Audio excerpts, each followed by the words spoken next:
आज की जो परिस्थिति है झारखंड में, जो उथल पुथल है, उसी बीच में ये इलेक्शन होना है।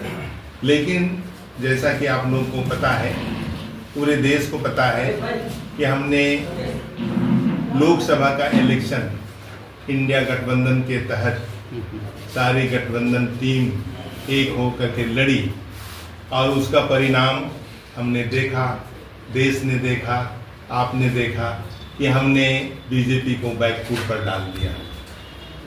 ठीक उसी तरह से अभी झारखंड में जो विधानसभा का जो इलेक्शन है उसमें भी इंडिया गठबंधन एक होकर के विधानसभा का इलेक्शन लड़ने का निर्णय लिया हुआ है।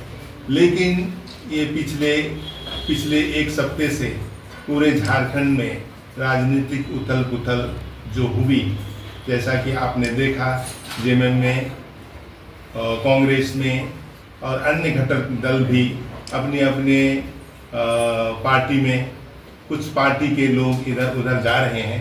और ऐसी परिस्थिति में हमारे झारखंड की इंडिया गठबंधन की टीम ने बैठ करके सारी टीम को लेकर के एक साथ इंडिया गठबंधन के तहत लड़ेंगे और उसके लिए भी सीट शेयरिंग की बात हुई है। उसका कोई सशक्त मीटिंग नहीं हो पाया है। लेकिन हमको झारखंड के विधानसभा इलेक्शन को देखते हुए टीएमसी के तरफ से हमने अपनी तरह से निर्णय लिया है कि अगर टीएमसी ऐसी परिस्थिति में अकेली लड़ती है तो 30 से 35 सीट पर जो है वो इलेक्शन लड़ेगी। और अगर यदि इंडिया गठबंधन के तहत अगर सारी पार्टी, सारी टीम एक साथ होकर के इंडिया गठबंधन के तहत यहाँ का विधानसभा इलेक्शन लड़ेंगे तो हम 10 से 12 सीट पर लड़ेंगे। हमारा मुख्य उद्देश्य है कि इस विधानसभा इलेक्शन में जिस तरह से हमने सेंटर में लोकसभा का इलेक्शन इंडिया गठबंधन के तहत लड़ करके बीजेपी को हमने बैकफुट पर खड़ा कर दिया, ठीक उसी तरह से इंडिया गठबंधन के साथ लड़के और बीजेपी को यहाँ पर बैकफुट पर डाल के हम यहाँ पर झारखंड में इंडिया गठबंधन की सरकार में शामिल होना चाहते हैं। हमारा मुख्य जो उद्देश्य है टीएमसी का वो है कि इस विधानसभा इलेक्शन के बाद में जो सरकार बनेगी उसमें हमारी भागीदारी होगी। उसके लिए हमने सशक्त तरीके से वेस्ट बंगाल से सटे हुए झारखंड के जितने भी विधानसभा क्षेत्र है उसमें हमने अपना काम करना शुरू किया है और जोर से शुरू किया है। और ये कई दिनों से शुरू किया है, कई महीनों से शुरू किया है, सालों से शुरू किया है।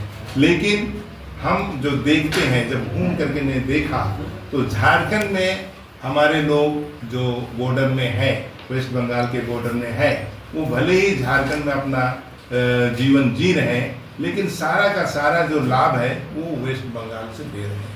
इसीलिए जैसे भी हमारे झारखंड के निवासी जो बॉर्डर में हैं किंतु बीमार हो जाने से वो चिकित्सा के लिए जाते हैं वेस्ट बंगाल, बाजार उनका वेस्ट बंगाल, शिक्षा उनका वेस्ट बंगाल, और ये दिन प्रतिदिन जो कमाने के लिए कमा के खाते हैं वो भी झारखंड में रहते हुए वेस्ट बंगाल में जाते हैं। तो उनको एक टीएमसी से बड़ा लगाव है, ममता बनर्जी के कामों से उनको बड़ी उत्सुकता है, उनकी ईमानदारी पर, उनके राजनीतिक जो भी गतिविधि है उस पर लोगों का विश्वास है।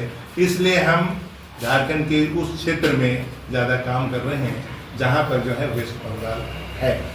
दूसरा है कि हमारा जो वेस्ट बंगाल के साथ रहते रहते आज हमने देश में देखा है कि बेरोजगारी, महंगाई, महिलाओं पर जो उत्पीड़न हो रहा है, किसानों के लिए जो परिस्थिति है, उन सारे मुद्दों को लेकर के ही इंडिया गठबंधन इलेक्शन लड़ेगी। और इंडिया गठबंधन के साथ साथ टीएमसी का भी आप लोगों ने नारा सुना होगा, जो हमारा नारा है वो उसकी तरह से ही हमने काम किया है। तो आने वाले समय में आज के दिन में प्रेस कॉन्फ्रेंस करने का यही हमारा मतलब है कि जब तक इंडिया गठबंधन के लोग बैठ करके सीट शेयरिंग की बात नहीं करते हैं और अगर भविष्य में अगर वो सीट शेयरिंग नहीं हो पाता है तो टीएमसी का क्या स्टैंड होगा टीएमसी कैसे लड़ेगी और झारखंड में टीएमसी का क्या अपना रणनीति रहेगा, उन सारी बातों को ही हमको बताना था कि टीएमसी आने वाले विधानसभा में सशक्त रूप से अकेली लड़ेगी तो 30 से 35 सीट में लड़ेगी, और अगर गठबंधन का जो लड़ाई होगी उसमें कम से कम 10 से 12 सीट में हम काम करेंगे। और उसी हिसाब से हमारे प्रत्याशियों को हमने तैयार किया है और वो लोग काम कर रहे हैं। आने वाले विधानसभा में हम सशक्त तरीके से इलेक्शन लड़ेंगे और बीजेपी को हम यहाँ से हटाएंगे, बीजेपी को यहाँ पैर रखने नहीं देंगे। और जिस तरह से सेंट्रल में हमने उसको कबाड़ दिया, उसी तरह से हम झारखंड में भी झारखंडी भाषा के हिसाब से कबाड़ देने का काम करेंगे। और सरकार में ये है कि हम जब बैठेंगे मत एक होगा तो कोई डेडलाइन नहीं। देखिए, हम जब इंडिया गठबंधन से लड़ेंगे तो हमारी सारी टीमों को, जैसे हेमंत बाबू ने कहा था कि हम सारे छोटे दलों को भी लेकर के चलेंगे। हम अपने तरफ से जो हमारी सुविधा है, जो हमारा व्यवस्था है, जो हमारी तैयारी है, उस हिसाब से हम अपना डिमांड रखेंगे। लेकिन वो पत्थर की लकीर नहीं है। जब इंडिया गठबंधन बैठेगा, निर्णय लेगा, तो उसका निर्णय हमको मान्य होगा। हम उस पर भी तैयार हैं। टीएमसी देखिए, पिछले कई वर्षों से, अभी नहीं कई वर्षों से ममता दीदी का और शिबू सोरेन का अंदरूनी गठबंधन रहा है और आज भी है, जो अपने पिछले इलेक्शन में भी देखा। और हमारा गठबंधन हेमंत बाबू के साथ में है। लेकिन मौजूदा जो स्थिति है, उस स्थिति में हम जेएमएम कमजोर है नहीं कहेंगे, लेकिन उसकी अंदरूनी कला के वजह से जो परिणाम आने वाला है, उस परिणाम से हम भी भयभीत हो गए। अच्छा होगा कि जेएमएम स्थिर हो जाएगा। आने वाले समय में हम उनके साथ बैठेंगे और उनके साथ में जो भी निर्णय होगा, हम पहले से ही ममता दीदी का और हेमंत सोरेन का गठबंधन रहा है। पहले कांग्रेस नहीं भी रही है, तब भी हम कांग्रेस को छोड़ करके जेएमएम के साथ रहेंगे। इन्होंने हमको वेस्ट बंगाल में मदद किया है, हम यहाँ पर झारखंड में मदद किए हैं। लेकिन इस आने वाला विधानसभा में चूंकि अभी राजनीतिक उथल पुथल जो है वो एक अलग दशा और दिशा को दिखाती है, उसके लिए हम सशक्त होकर के उनसे काम करेंगे। क्या चंपई दादा के साथ जिस तरह से हुआ है, उसको लेकर क्या कहें? टीएमसी क्या सोचती है? चंपई दादा का वो निजी फैसला है।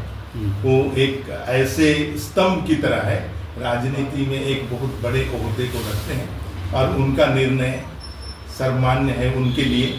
और उस विषय पर हम ज़्यादा कहना नहीं चाहेंगे, क्योंकि वो वयोवृद्ध हैं, राजनीतिक योद्धा हैं और उनका निर्णय जो भी है सोच समझ के लिया है। लेकिन समय के हिसाब से जो भी परिस्थिति बनती है, हम लोग उस पर उनको ज़्यादा कुछ नहीं बोल सकते।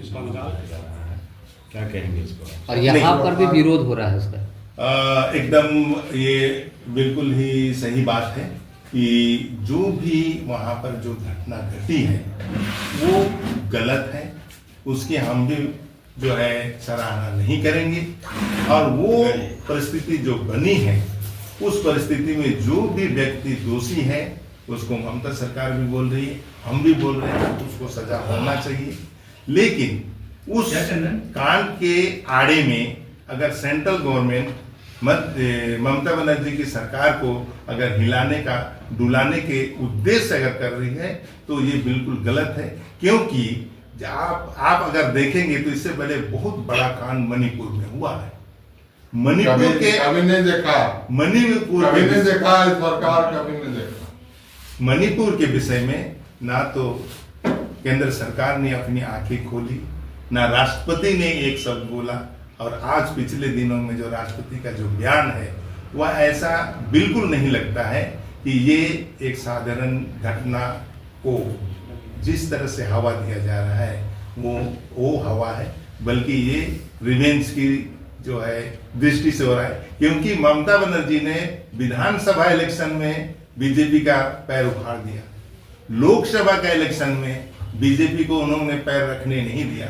और ऐसे ही परिस्थिति के कारण सरकार जो है, केंद्र की सरकार जो है, वो बंगाल सरकार को हिलाने और डुलाने का काम कर रहा है। लेकिन मैं भी स्वीकार करता हूं कि जो घटना घटी है वो बहुत बुरा है और उस दोषी को और उसमें जितने भी लिप्त लोग हैं उनको सरकार जो है प्रशासन जो है वो सजा दे। और चूंकि ये अब तो ईडी के हाथ में चला गया है तो निर्णय जो होगा वही सर्वमान्य होगा। और हम इस घटना के लिए बहुत निंदा करते हैं और इस घटना को भगवान करे आगे ऐसा ना हो, सब चीज ठीक हो, महिलाओं का सम्मान हो, ऐसी हम धारणा देंगे। इसके साथ भी 2 घटना और घटी है। ए भैया, डॉक्टर के साथ भी 2 घटना बात और काट के बोल रहे थे, एक बार बात काट के बोल रहे, मेरा भी रिकॉर्ड है। एक मिनट